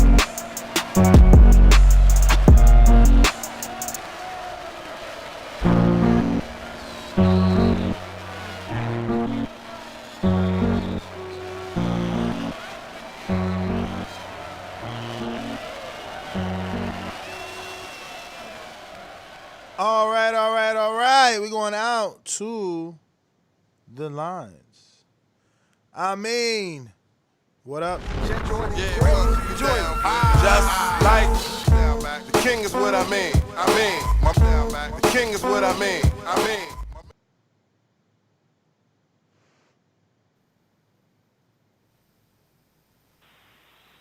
Yo, y'all hear me? Loud and clear. So yeah, man, it seems like a slow night, but it shouldn't be, man, because first let me talk about this Tank thing right quick. That's one of the trappings, man. You hate to see, you never know what that situation is like. You hope it's, still something just like young stupidity, but you also hope it's not some of the things that Adrian Bruner used to go through, trying to just, go back to the hood. We want to go back to the hood, and then somebody run up on you.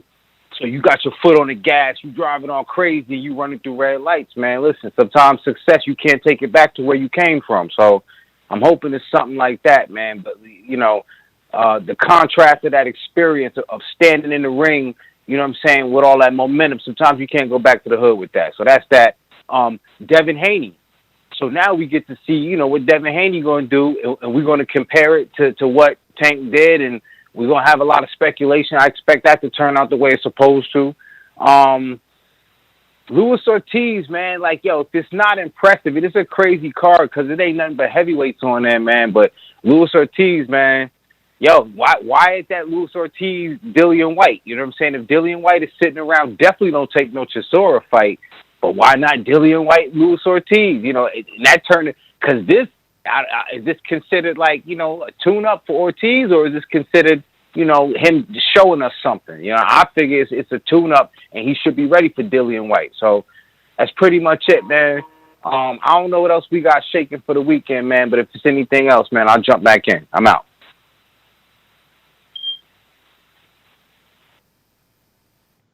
Thanks for calling in. We going out to Keem in Florida.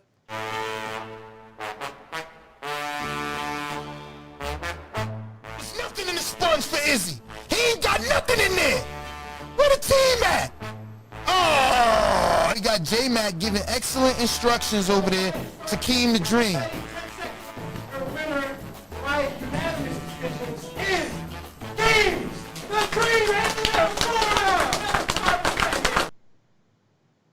Yo, what up? Can y'all hear me? What up? What up,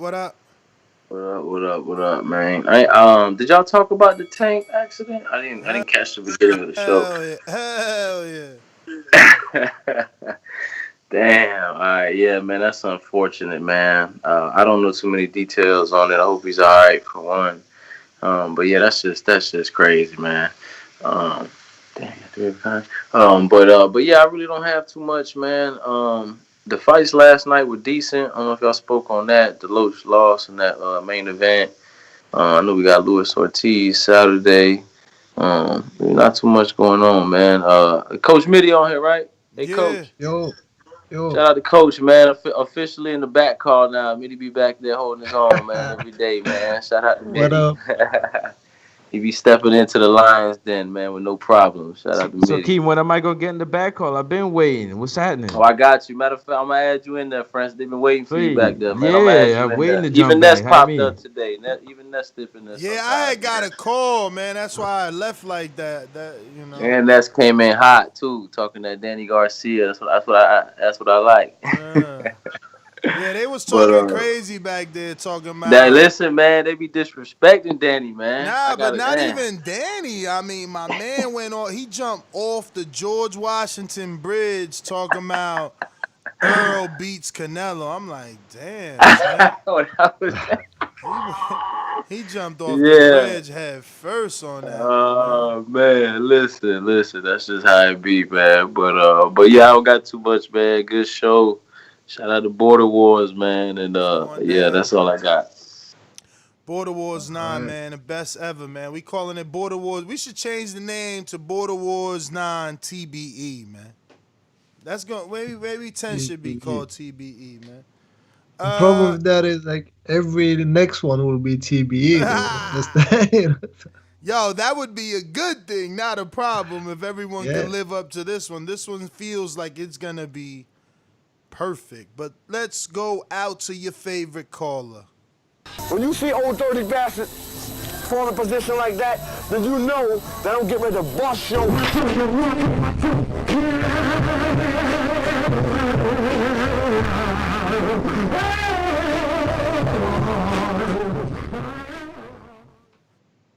Yo, you hear me? You hear me? Yo. Yeah. He was good, man. Listen, King man. Born. Hey, yo, Francis, you know what it is? I got problem with the teeth, problem with the tooth right now, but it's all good. Listen, let's get to it, man. Yo, Tank. Hey, yo, 25 partying, knockout of the year. We don't know if he was driving. It's pure speculation right now. You heard? Pure speculation. Pure speculation. We don't know. We don't know if you know what I mean. If he in the ride, but that don't mean he driving the ride. You know what I mean? Like I said, yo, Ness, he was on the backcourt. Nobody jumped off the Washington Bridge, man. We was talking about can Errol beat Andre? You know what I mean? Can Errol beat Andrade? Somebody also said that Errol beats Canelo back there, though, man. We heard that, man. Off the bridge, they hit the water and survived on some Superman shit. You know what I mean? They was good. You know what I mean? They all right. Hey, yo, Luis Ortiz, I got him winning. Hey, yo, this Gamboa fight, man. Listen, man. When Gamboa took that picture with Haney, he was 11 years old. So you got a 40-year-old fighting a 20-year-old. So Devin Haney should knock out Gamboa in, 4 rounds? 5 rounds? If he that nice? And why Devin Haney ain't screaming for a Tiafimo fight? What's up with that? You think Tank is food, huh? It ain't going down like that, man. You know what I mean? Tank knock out everybody at 130. But, yo, Devin, you want to fight? Fight Dio. Get it popping. Fight Shakur when he move up to 135. Let's get it popping. You know what I mean? And like I said, man, it's kind. Hey, yo, man. Hey, yo, Mitty. Hey, yo, Frank Bruno Francis. If Bud knocks out Kell Brook in 9 rounds for particular fashion, but it's one of them. It's like a Tank and Leo Santa Cruz fight. Do you give Bud any credit, or y'all going to diss Bud? You know what I mean? I give him credit, man. Always. So it got to be spectacular knockout. But I got it. I got that fight going in 7 rounds, man. Kell Brook got fast hands, but yo, that's the king of making adjustments, man. Him, the best 3 making adjustment fighters in the game is Kell Brook, Little Charlo, and damn, I forgot the other dude, man. My fault, man. Maybe Andrade, because Andrade made adjustments and took out the cab driver, Akinwande from Africa, King of Wakanda. Know what I mean? But like I said, y'all, it's kind of light, man.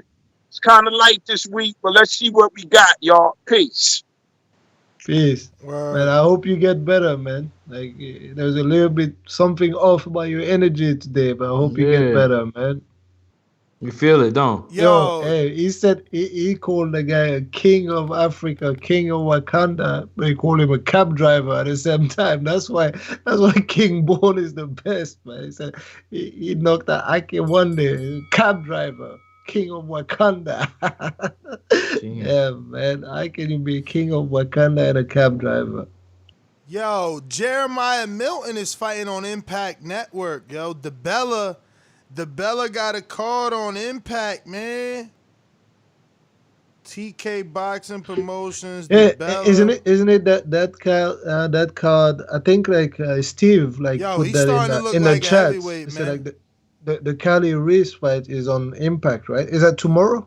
That card? Yeah, I think that's where the female fight that we talked about, like Cali Reese versus Candy Wyatt, is on that card. Man, he's starting to look like. I mean, he's always been a heavyweight, but now that he's working with Larry Wade, he looking pretty big, there, man. Like in a good heavyweight way. Let's go out to the callers. California. Mr. Info Joe. This portion of the show we call In the Mr. Know, Info Joe. presented by my brother. Yo, you know it ain't no show without Info Joe in the building. What's happening, my boxing brothers? What's cracking? What's up, Joe? What up? Yo. Hey, man, first things first, man, shout out to the boxing guys, man. They've been blessing us every weekend with fights, man, this month. So shout out to them first. Yo, I do think people are going to make a comparison just because Gervonta Davis just fought last weekend. Everybody's going to watch and see how Haney does with Gamboa. I'm predicting that he stops him in 5. He got to do it in spectacular fashion just to get his name in the hat and up there with the rest of the TOs and tanks, how good they've been looking. So just to put him on that upper echelon, I think he has to do it in spectacular fashion, not just a regular win. It got to be something spectacular. Put me down for Carlos Negron, Filip Hrgovic, Michael Polite Coffie. Who else I got? And, of course, Luis Ortiz. That's it, right? And Zhilei Zhang. I'm going for Zhilei Zhang out of China. And Frank Sanchez, man. Yo, shout out to everybody, all the MVPs in the last few months, man, the Pick'em League, man. We coming down to the last 2 months. Whoever gets the most points at the end of the year is Grandmaster Caller of the Year. That's just different from the Caller of the Year. That's just somebody calling in. I'm talking about the Grandmaster Caller of the Year. That's the person that gets the most picks right. And they should get all the respect and all the salutes. They earn all of that because they pick more fights out of everybody on TBV.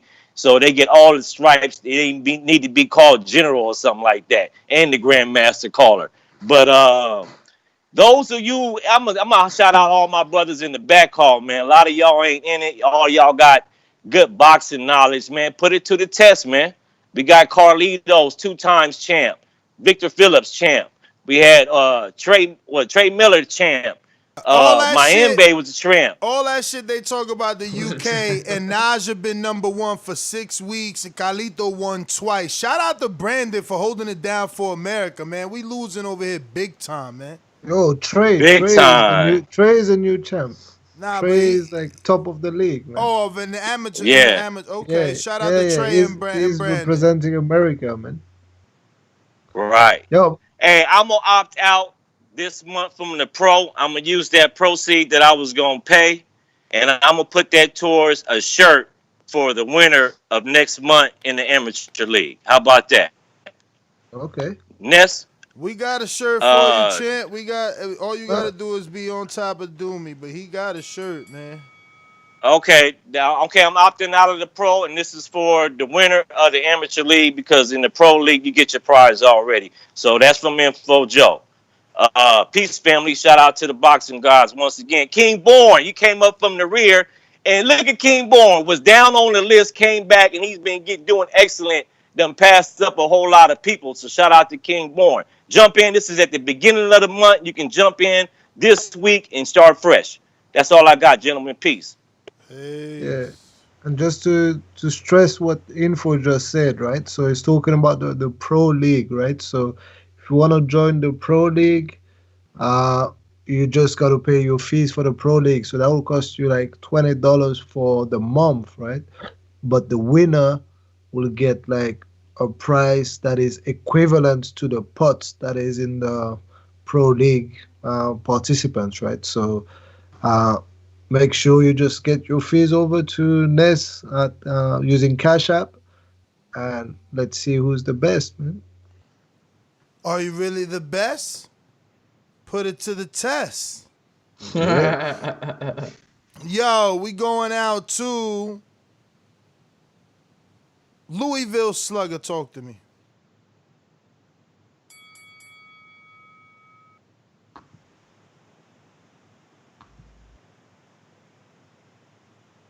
Louisville Slugger, just listening.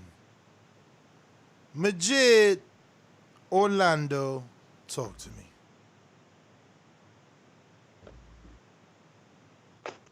What up? Everybody need to like the video, subscribe to the channel, and join Patreon for something. I forgot the topic. Fucking smoking. Haney fights this weekend versus Gamboa.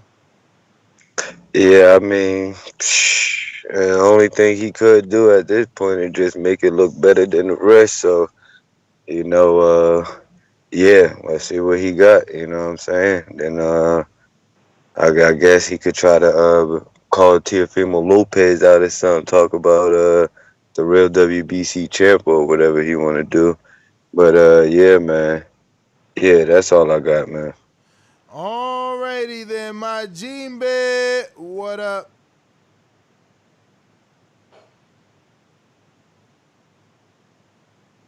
All right, Steve in Chicago.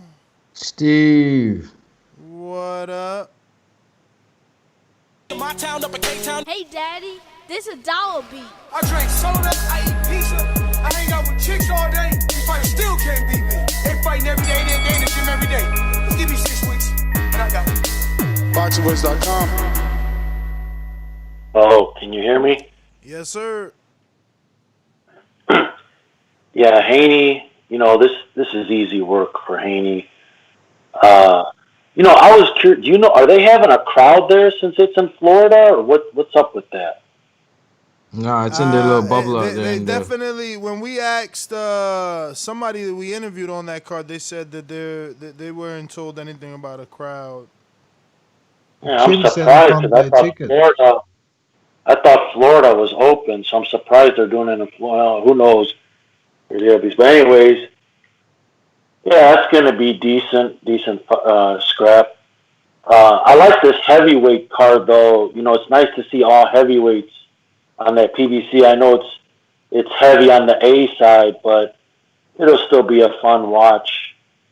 And with Tank, you know, I predicted 230, so I was almost spot on the buys. I don't know what he's going to do next. You know all this talkness about Ryan and him. Do you see Oscar and Al working together? Like, I don't see it, man. It ain't even Al. It's Oscar and Floyd have to come together on that pay-per-view. I don't believe that's happening anytime soon. Yeah. And then Fury, you know, this is where you got to kick a guy off pound for pound. You know, I had Fury on pound for pound, but, like, you take a fight like this, like, you should get kicked out. Like, I know pound for pound is imaginary, but we still talk about it. Like, this is a joke. Like, this pisses me off when, like, you have these high-rated fighters. Wait a minute, because, you know, this is no different than the Cav Velasquez, right? Cav Velasquez's biggest fight was, like, Robinson, where he might have lost. At least KABAYEL beat Chisora before he got hot. You know what I'm saying? People just ain't making a big deal about it, but, like, Chisora had to revive his career after KABAYEL, so it ain't like he's a bum. He did beat Chisora. Yeah, we'll see. We'll see what happens in the fight. But as far as the Pick'em League, yeah, I'm glad you guys. I was going to talk about that on Impact. That's pretty sweet that DeBella got a card on there. That Impact might be worth watching. And as far as the Pick'em League, I told you before, man. The UK, you know why they run that Pick'em League? I told you why. We don't follow their fights or fighters, and they follow ours. Like they're ahead of the curve. But little by little, people are learning. People that follow the show, that'll change over time. But it didn't surprise me that in the beginning of this, that the UK is running it. But give it some time, and you'll see a lot of Americans, compete with them guys. But that's the deal with that. I've never heard of the majority of those Euro fights, and that we don't follow that, and they do, and then they follow our fights. So, give it time. That list will change. Give it about a year, and things will change. But that's all I got. All right. Excuse me. All right. Let's go out to JP Long Beach. Long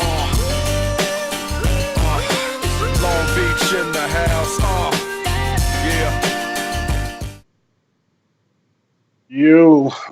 Solid numbers for Young. Solid numbers for Gervonta.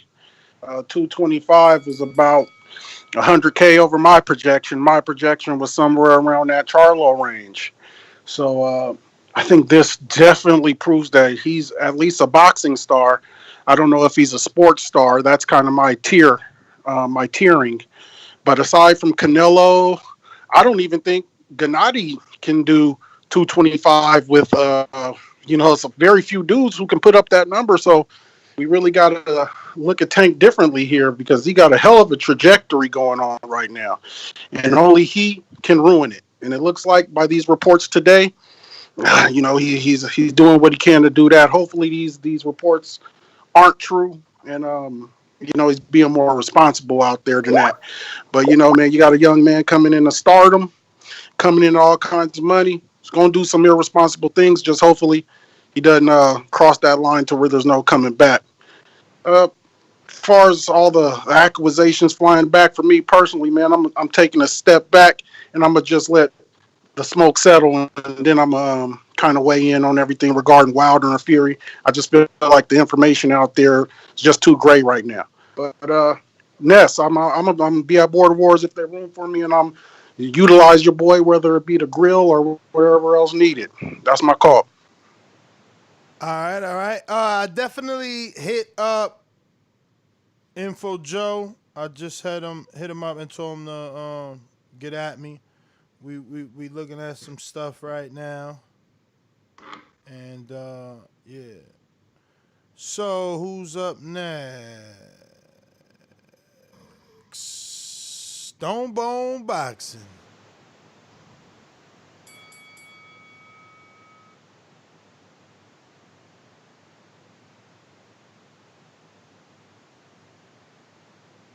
Yo, can you? Yeah, we hear you now. Can you hear me now? Yep. Yeah, man. I hope my audio ain't too bad. I'm on my Bluetooth. I'm trying to. It wouldn't let me disconnect, but yeah, that's good numbers for Tank, man. I'm hoping that ain't the rest of it is just overblown. Like usually you pull off. I mean? Maybe I hope it, man. It just they need to relax, man. I mean? They be winning big fights and get a little too excited. I mean, it's okay to go on a vacation out the country after. What happened to that?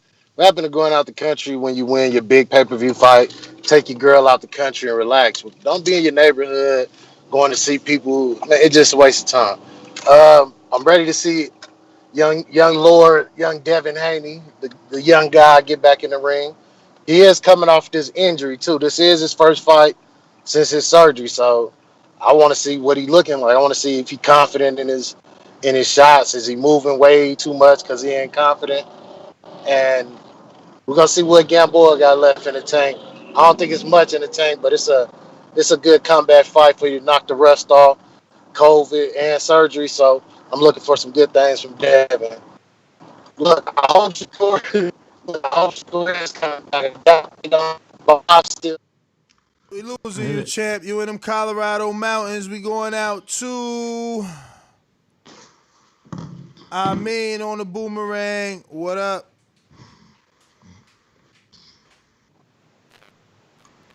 Just Devin Haney. Listen, Gamboa. Somebody said King Boris said it. You know, this cat is like I don't know how many years older than him, but you know, it's an even match coming back in for somebody like Haney because after this, he got to go all the way up. When I mean all the way up at 135, he might not be at 135 much longer. So, that's what it is. Shout out to Border Wars. Ness, I'm gonna be hollering at you probably next week, man. You talk about the sparring thing, man. I'm out. All right. Yes, sir. November 9th, deadline. Get your fees in, and we going to get this right. Everybody and whoever wants to sign up, November 9th is the deadline. We actually already found a 168-pound fight. That's done. We think we found a 140. Corey's 140, and Donnell took that. I mean, we done. Ronald. So listen, hold on. Before you go to Ronald, listen, man. I just want to give some news and notes to the people out there. Listen, if you can't make Border Wars 9 in December, you can still start and prepare now and sign up. You know what I'm saying? Get yourself matched up and start to get a good training camp in there. Instead of 8 weeks, you can get 12 weeks, 14 weeks to get yourself really prepared, 15 weeks to get prepared, to do it from now. So then when we drop the next Border Wars date, you can start to prepare yourself. Just a little update, a little news that I think you should know about. Don't worry about if you can't make it. If you can make it December 5th, then do it. Sign up. Let's go. But if you can't, sign up anyways for the next one. Yes, sir. Yo, Iron Gloves Cardio Boxing Gym. They hit us up. Let's see. They want to join the Border Wars. Ronald, talk to us. Yo, can you hear me now? Yes, sir. Yo, I'm just sitting here chilling with my boy and his family. Yo, they out here like putting up Christmas lights and stuff. Like, but yo, I was mad earlier, but I'm good now. Yo, I'm hanging with like good people. But like my ex-boss called me, yo, and like I was thinking about putting that nigga on Border Wars. I was really about to go see him, but like I had to like chill for a second because he was bugging, bro. You know what I'm saying? Like I hate when people try to test me like I'm a bitch, bro. Like that, it don't work like that, yo. If you gonna see me, we never kill each other, and that's how life works. You know what I'm saying? Like we can fight like men. You know what I'm saying? Like I get mad when people try to test me, bro. But I'm glad y'all was on tonight, and I got to let it out a little bit, and now I'm with people, good people, with their family, because nobody wants to drive me nowhere right now. That's how I feel, bro. You good? I'm great, man. I'm just happy that we could keep you level-headed, like you're saying, man. I'm glad that the That's show what you're was doing there. to me right now, bro.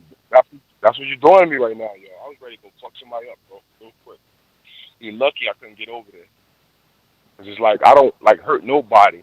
I work for a bunch of people, but then one of my bosses tried to play me out. Yeah. All right. Yeah, one of my bosses is mad right now. So that's the thing, yo. Like I hate people sometimes, bro. Yo, you at Like, work, champ. Keep that job, Ronald. Go back to work, man. At least you can listen to the show while you at work, man. All right, one, yo. All right. Here we go. We going out to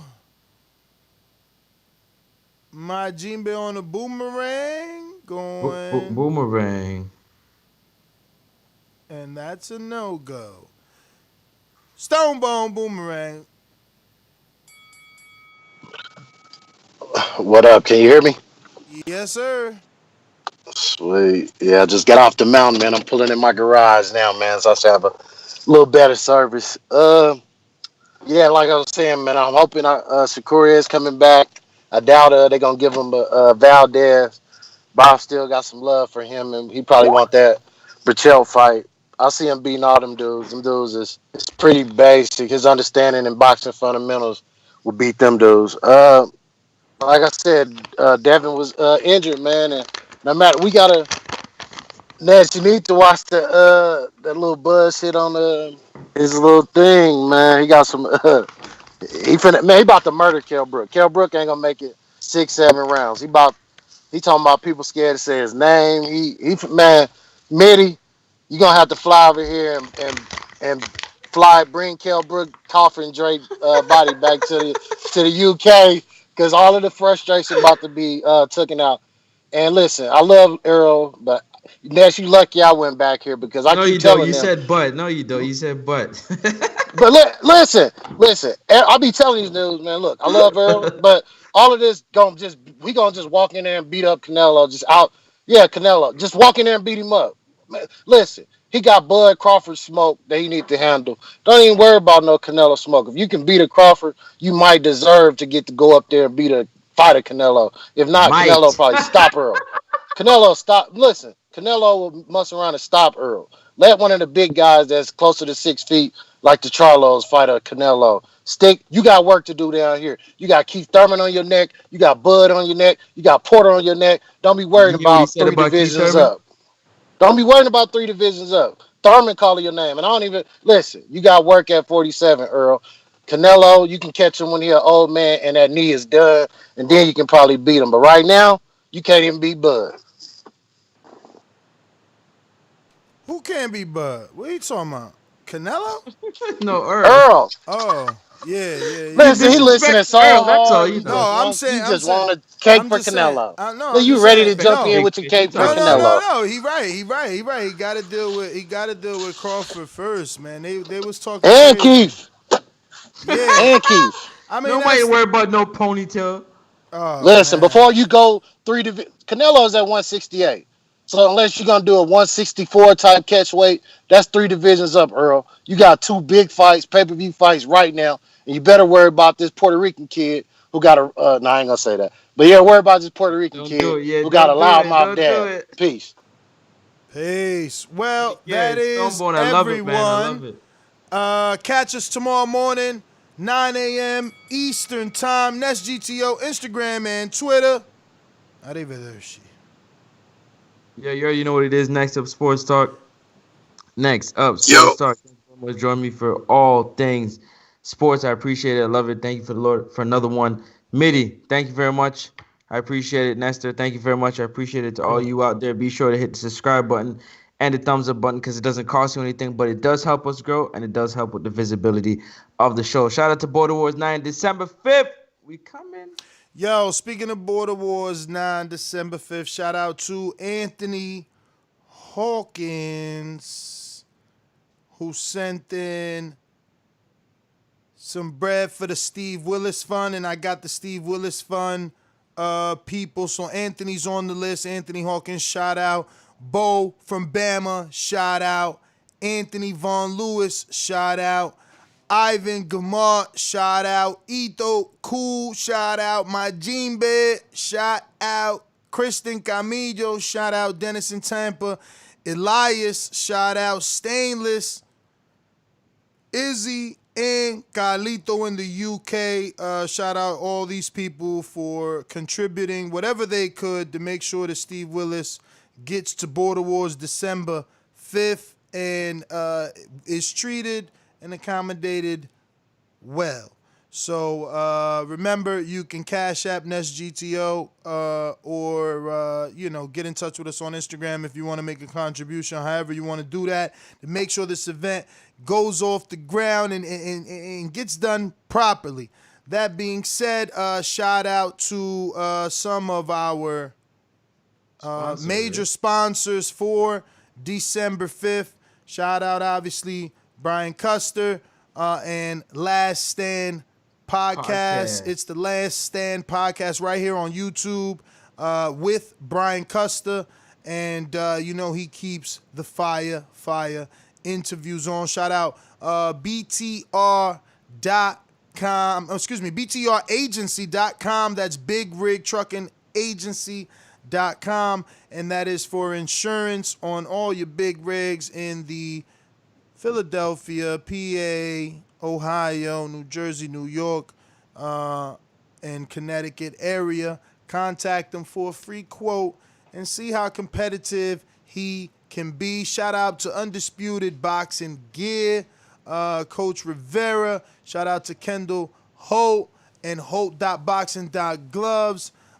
Shout out to Adrian Clark of Protect Yourself at All Times. You can pick up his copy of this book, Dark Horse, right now, or you can wait for February, I believe it is, when he drops his new book called Divorce Behavior. Protect Yourself at All Times is going to be providing Everlast gloves and headgear for all our participants. So shout out wirelessbuzzshop.com as well for being a sponsor of Border Wars. And Xavier Miller, Dillian White's trainer. Shout out to Bravas.com for sending us over some custom gloves as well. El Camino. And obviously, shout out to all our Patreons, man, because without you, this wouldn't even be possible. Before we got sponsors, we've been doing it off the Patreon muscle. So shout out to each and every one of you that rock out with us every month. Catch us tomorrow morning, 9 a.m. Eastern, 7 a.m. Mountain Time, 8 a.m. Central, 6 a.m. West Coast. I think I'm wrong about the 6 a.m. Did it go back? I don't know. 6 a.m. West Coast. Yeah, we out. We out, man. Peace.